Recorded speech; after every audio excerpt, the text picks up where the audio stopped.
presented by Raj Cassette.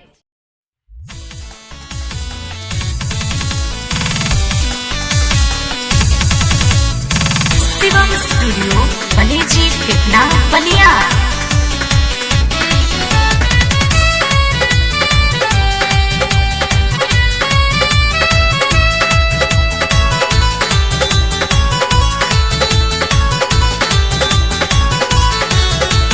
खाके साधानी कहे पछतानी 3 साल पर भेटाई। खाके साधानी कहे पछतानी 3 साल पर भेटाई। ना तो सऊदी में सामनवा अपना संग ही ले जाई। सैया सऊदी में सामनवा अपना संग ही ले जाई।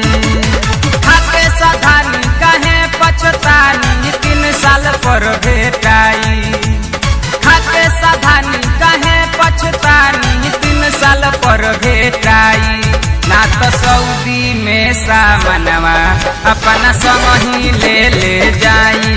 सैया सऊदी में सामनवा अपना संग ही ले जाई। राज कैसेट की शानदार प्रस्तुति।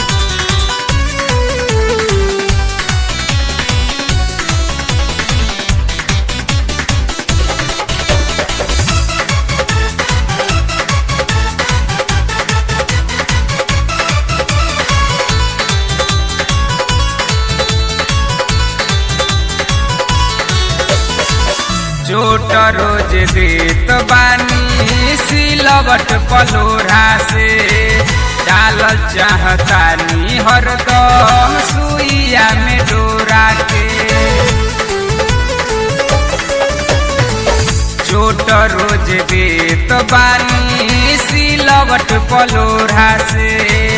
डालल चाहतानी हरदम सुइया में डोरा के।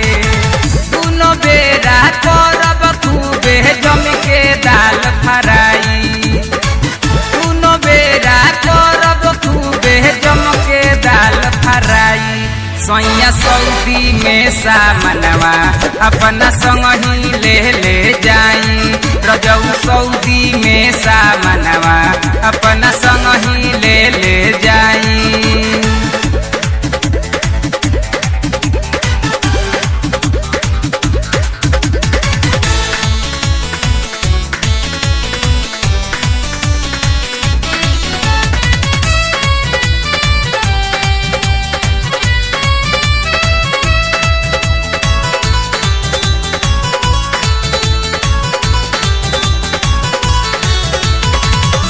जब से कराई के ले आइल बानी गावाना। रोज नास करतानी ओढ़ाना बिछावाना। जब से कराई के ले आइल बानी गावाना। रोज नास करतानी ओढ़ाना बिछावाना। छुके जो बनई बिगाड़ देनी मन हम कैसे रोके पाई। छुके जो बनई बिगाड़ देनी मन हम कैसे रोके पाई। सैया सऊदी में सामनवा अपना संग ही ले जाई।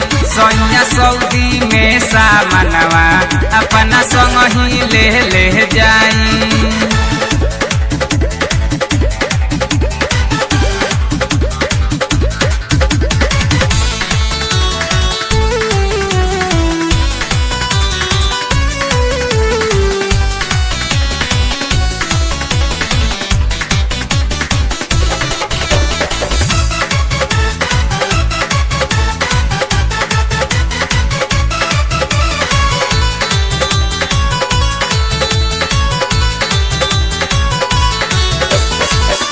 ओही के बानी सारौरा दिलावा के अंदर हो।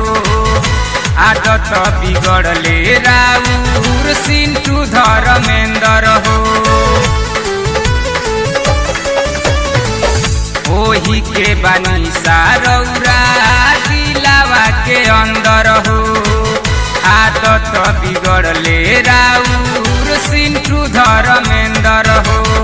खाइल मलाई ओह दिन बुझाई जब सिग्नल डाउन बताई।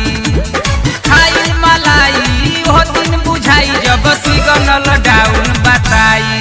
सैया सऊदी में सामनवा अपना संग ही ले जाई। रजऊ सऊदी में सामनवा अपना संग ही ले जाई। हाथे साधानी काहे पछतानी 3 साल पर भेटाई।